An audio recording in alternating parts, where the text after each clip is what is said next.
Salam saudaraku yang dikasihi Tuhan Yesus. Senang bisa berjumpa dengan saudara hari ini. Saya sangat yakin kita semua diberkati Tuhan. Amin. Kita bersyukur, kita boleh beribadah kepada Tuhan. Kita sudah memuji Tuhan hari ini dalam keluarga kita. Mari kita siapkan hati kita untuk terima firman Tuhan. Mari kita berdoa kepada Tuhan. Bapa di surga, kami bersyukur buat waktu kesempatan yang Tuhan berikan kepada kami untuk kami datang kepada Tuhan, beribadah bersama dengan keluarga kami. Bahkan jemaat Tuhan, sebentar kami siapkan hati kami untuk menerima firman-Mu. Tuhan berkati kami dengan kebenaran Tuhan yang akan menjadi tuntunan berkat kekuatan dalam hidup kami. Dalam nama Tuhan Yesus kami berdoa, haleluya, amin. Saudaraku yang dikasihi Tuhan, firman Tuhan hari ini berbicara tentang hidup dalam kebenaran. Hidup dalam kebenaran. Mari kita baca dalam Kejadian 6 ayat 9 sampai 22. Namun saya bacakan dalam ayat yang ke-9 sebagai ayat pendahuluan kita. Demikian firman Tuhan. Kejadian 6 ayat 9. Inilah riwayat Nuh. Nuh adalah seorang yang benar dan tidak bercela di antara orang-orang sesamanya. Dan Nuh itu hidup bergaul dengan Allah. Amin, saudaraku yang dikasihi Tuhan. Nuh adalah seorang nabi yang dipakai Tuhan luar biasa. Saudaraku, Nuh adalah seorang yang taat, yang setia kepada Tuhan, melakukan firman Tuhan, melakukan kehendak Tuhan. Karena itu Nuh di antara orang-orang sesamanya adalah sebagai orang yang diselamatkan oleh Tuhan bersama dengan keluarganya. Nah, saudaraku yang dikasihi Tuhan, kehidupan Nuh itu masih relevan untuk kita renungkan dan menjadi pelajaran dalam kehidupan kita hari-hari ini. Nah, saudaraku, kalau kita merenungkan 3 masalah besar yang dihadapi oleh dunia. Yang pertama, saudaraku, bicara tentang masalah ekonomi. Saudaraku, di mana seluruh dunia sekarang mengalami kesulitan yang namanya ekonomi. Yang kedua, bagaimana pandemi ini yang belum selesai, baik di seluruh dunia maupun di tengah bangsa kita. Dan kita tetap berdoa, semua boleh terselesaikan oleh karena campur tangan Tuhan. Amin, saudara. Yang ketiga adalah masalah moral. Akibat dari ekonomi, akibat dari pandemi, saudaraku, moral manusia menjadi merosot. Hari-hari kalau melihat berita bagaimana orang dapat membunuh, mencuri, melakukan kejahatan tanpa merasa berdosa. Saudaraku, ini pertanda suatu kemerosotan moral yang terjadi di dalam kehidupan manusia di akhir zaman ini. Karena itu, saudaraku yang dikasihi Tuhan, mari kita belajar tentang kehidupan Nuh. Bagaimana Nuh hidup di tengah-tengah dunia yang rusak, dunia yang sudah tidak karu-karuan, tetapi Nuh tetap hidup dalam kebenaran. Bahkan firman Tuhan dikatakan, Nuh itu hidup benar dan tidak bercela di antara orang-orang sesamanya. Nah, saudara Tuhan, Kejadian 6 ayat 12 menyatakan demikian. Allah menilik bumi itu dan sungguhlah rusak benar, sebab semua manusia menjalankan hidup yang rusak di bumi. Ini keadaan dunia pada zaman Nuh, saudaraku. Semua manusia menjalankan hidup yang rusak, menjalankan kehidupan yang berdosa. Mereka menentang Tuhan, melawan Allah. Nah, karena itu, saudaraku yang Tuhan, bagaimana Nuh dapat hidup dalam kebenaran di tengah-tengah dunia yang seperti ini. Nah, mari kita renungkan ada 3 hal dari kehidupan Nuh sehingga kita melihat bahwa Nuh itu tetap bertahan dan hidup dalam kebenaran. Yang pertama, saudaraku, bahwa Nuh itu berjalan bersama dengan Tuhan. Kalau kita baca dalam Kejadian 6 ayat 9, di sana demikian firman Tuhan. Inilah riwayat Nuh. Nuh adalah seorang yang benar dan tidak bercela di antara orang-orang sesamanya. Dan Nuh itu hidup bergaul dengan Allah. Nah, saudaraku yang dikasihi Tuhan, bergaul dengan Allah itu ditulis dalam bahasa aslinya dengan kata hatak. Artinya pergi atau berjalan atau hidup. Nah, artinya apa? Saudara, kehidupan Nuh adalah searah, sejalan dengan kehendak Allah. Nuh itu hidup sejalan dan searah dengan kehendak Allah, dengan kehendak Tuhan. Saudaraku, di tengah kehidupan yang rusak, di tengah kehidupan yang penuh dengan dosa, saudaraku, tetapi Nuh masih tetap berjalan dalam kebenaran Tuhan, hidup dalam kehendak Allah. Nah, saudaraku yang dikasihi Tuhan, kemenangan iman ditentukan bagaimana hubungan kita dengan Tuhan. Saudaraku, hari-hari ini ketika kita menghadapi dunia yang seperti ini, di tengah pandemi, di tengah kesulitan, di tengah pergumulan kita, saudaraku, adakah kita terus berjalan bersama dengan Tuhan? Saudaraku, ketika kita berjalan sendiri, maka kita tidak mampu melakukan apapun dalam hidup kita. Saudaraku, Tuhan Yesus mengatakan bahwa di luar aku, kamu tidak dapat berbuat apa-apa. Nah, saudaraku, itu sebenarnya firman Tuhan meneguhkan kita hari ini, seperti Bapak Nuh berjalan bersama dengan Tuhan, dan dengan itu Nuh dapat melakukan kehendak Tuhan, terus hidup dalam kebenaran. Karena itu saudaraku yang dikasihi oleh Tuhan, di tengah kehidupan yang rusak ini, marilah kita tetap hidup benar di hadapan Tuhan. Caranya bagaimana? Mari kita berjalan bersama dengan Tuhan.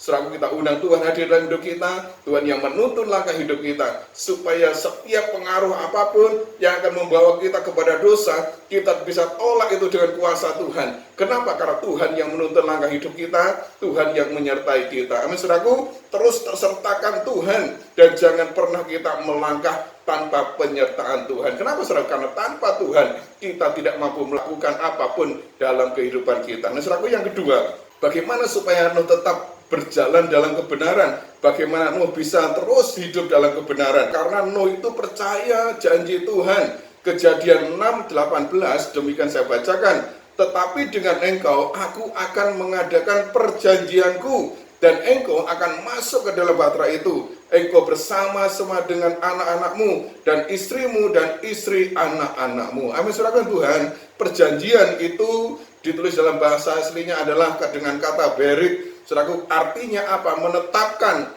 atau sumpah, atau ikrar. Nah, saudaraku yang Tuhan yang berjanji kepada Nuh untuk apa? Untuk menyelamatkan Nuh bersama dengan keluarganya. Saudaraku yang Tuhan, ketika kita hidup dalam kebenaran, ketika kita berjalan dengan Tuhan, maka di sana dikatakan Tuhan akan menyelamatkan keluarga kita, Tuhan akan menyelamatkan hidup kita. Tuhan sendiri yang mengambil inisiatif, saudaraku, untuk mengadakan perjanjian dengan Nuh. Saudaraku, Tuhan yang mengambil inisiatif. Di sana katakan, aku akan mengadakan perjanjianku dengan engkau. Nah, saudaraku, perjanjian Allah itu diberikan kepada Nuh sebagai refleksi dari kehidupan Nuh yang benar dan tidak bercela. Saudaraku yang dikasihi Tuhan, kita menerima janji Tuhan dari firman Tuhan. Setiap kita membaca firman, kita merenungkan firman Tuhan, kita menerima janji Tuhan bagi kita. Nah, saudaraku, tetapi janji itu, saudaraku, akan menjadi kenyataan dalam kehidupan kita. Kapan? Ketika kita tetap hidup dalam kebenaran. Ketika hidup kita sejalan dengan kehendak Tuhan. Karena itu, saudaraku yang di Tuhan, mungkin kita banyak membaca firman Tuhan dan merenungkan firman Tuhan, kita mendengarkan firman Tuhan, tetapi saudaraku, kenapa janji Tuhan belum nyata dalam hidup kita? Kenapa rasanya kita masih jauh dari janji Tuhan? Nah, saya mengatakan, mari kita kembali kepada Tuhan. Mari kita hidup benar di hadapan Tuhan. Bahkan seperti yang dikatakan, hidup benar dan tidak bercela. Maka di sana dikatakan Tuhan yang mengambil inisiatif untuk menyatakan perjanjiannya kepada kita. Saudaraku yang Tuhan, Nuh itu ada seorang pribadi yang luar biasa. Kalau saudara baca dalam Kejadian 6 ayat 8, di sana dikatakan demikian, tetapi Nuh mendapat kasih karunia di mata Tuhan. Saudaraku, perjanjian Tuhan nyatakan karena Nuh itu adalah seorang yang mendapat kasih karunia di mata Tuhan, di hadapan Tuhan. Nah, saudaraku yang dikasihi oleh Tuhan, bagaimana dengan hidup kita sebagai orang percaya yang hidup sekarang ini? Kalau saudara baca dalam Yohanes 1 ayat ke-16, Yohanes 1:16, di sana dikatakan demikian, karena dari kepenuhannya kita semua telah menerima kasih karunia demi kasih karunia. Wah, ini luar biasa, saudara. Saudaraku, kalau Nuh menerima kasih karunia, tetapi kita orang-orang percaya sekarang ini, firman Tuhan katakan kita menerima kasih karunia demi kasih karunia. Amin, saudaraku, artinya apa? Kasih karunia Tuhan itu selalu melimpah dalam hidup kita. Kasih karunia Tuhan itu selalu mengalir dalam hidup kita. Kalau Nuh mendapatkan kasih karunia, tetapi kita dikatakan menerima kasih karunia demi kasih karunia. Artinya apa, saudaraku? Kasih karunia yang tidak terbatas Tuhan sediakan bagi kita. Karena saudaraku Tuhan, bagaimana supaya perjanjian Tuhan, kasih karunia Tuhan itu nyata dalam hidup kita? Mari kita bertahan dalam kebenaran. Seperti Nuh katakan, di sana dikatakan bahwa Nuh itu hidup benar dan tidak bercela. Mari kita percaya janji Tuhan supaya ini menjadi kenyataan dalam kehidupan kita. Ketika kita hidup benar, maka janji Tuhan akan dinyatakan bagi kita semua orang-orang yang percaya kepada Tuhan Yesus. Amin. Nah, saudaraku, yang ketiga, bagaimana Nuh dapat bertahan dalam kebenaran? Saudaraku, Nuh itu taat melakukan kehendak Allah. Nuh itu taat melakukan kehendak Allah. Kejadian 6 ayat 22 di sana dikatakan demikian, lalu Nuh melakukan semuanya itu tepat seperti yang diperintahkan Allah kepadanya, demikianlah dilakukannya. Amin saudaraku.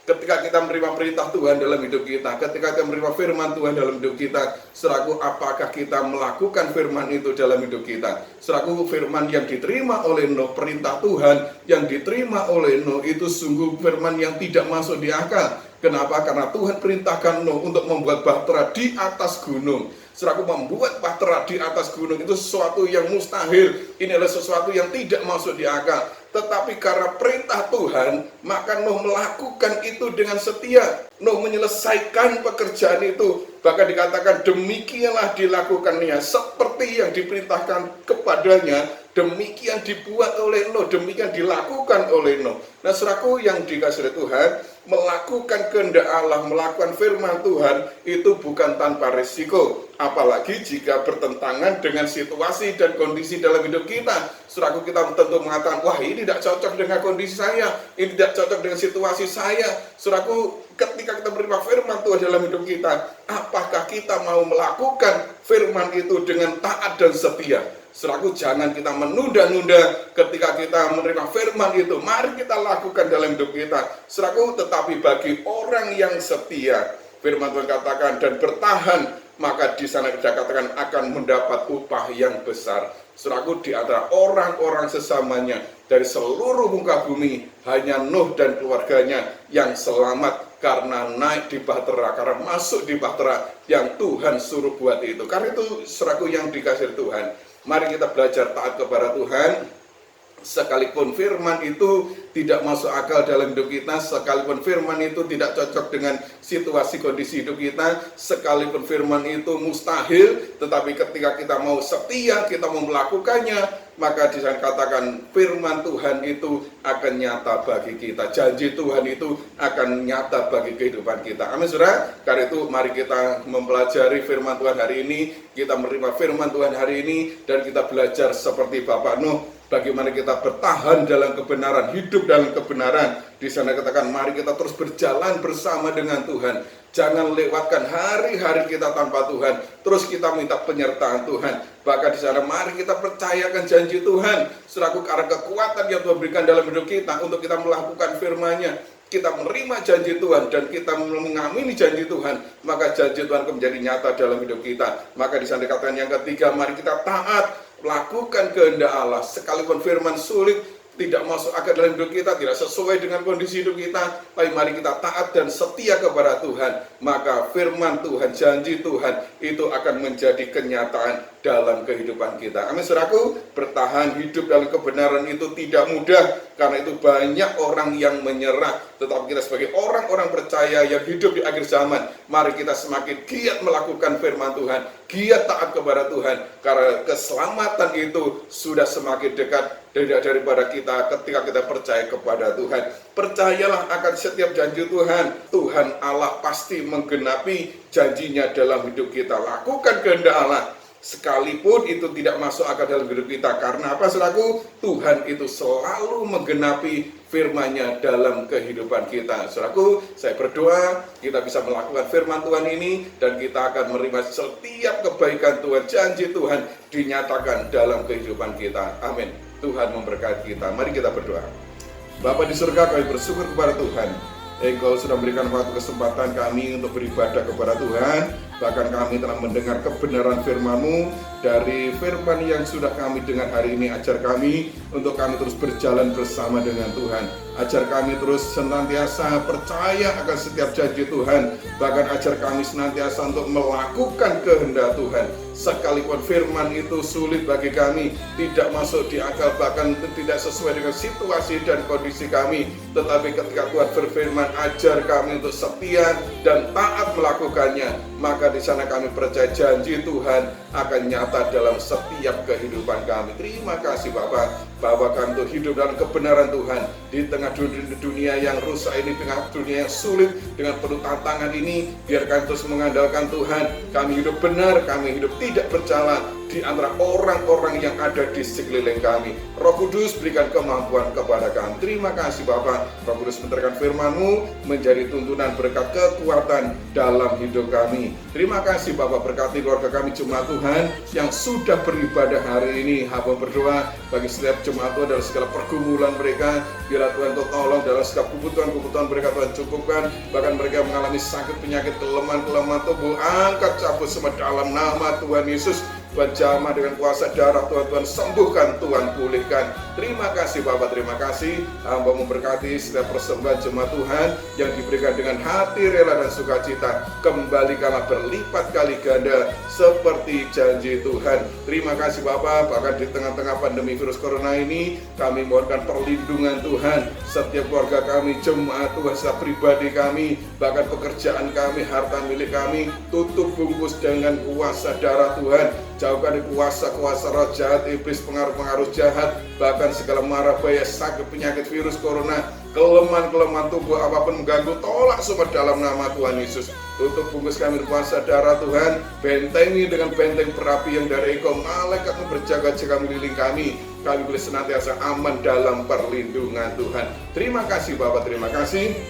Terima kasih, mari angkat tangan pada Tuhan dan terimalah berkat Tuhan. Tuhan memberkati engkau dan melindungi engkau. Tuhan menyinari engkau dengan wajahnya dan memberi engkau kasih karunia. Tuhan menghadapkan wajahnya kepadamu dan memberi engkau damai sejahtera. Terimalah berkat Tuhan, biarlah damai sejahtera, sukacita, anugerah yang daripada Allah Bapa, cinta kasih Tuhan Yesus dalam persekutuan Roh Kudus akan tetap mengikat kita dan menyertai kita mulai sekarang ini sampai Maranatha Tuhan Yesus datang yang kedua kali. Berkat ini kan menyertai dalam setiap pribadi saudara, keluarga rumah tangga saudara, dalam pekerjaan saudara, dalam studi sekolah anak saudara, dalam pengiringan pelayanan saudara, apapun yang saudara kerjakan, Tuhan Yesus berkati dan Tuhan buat berhasil. Terima kasih Bapak, segala pujian, hormat, syukur kami naikkan hanya bagi Bapak di surga. Dalam nama Tuhan Yesus kami sudah berdoa. Semua diberkati, katakan amin.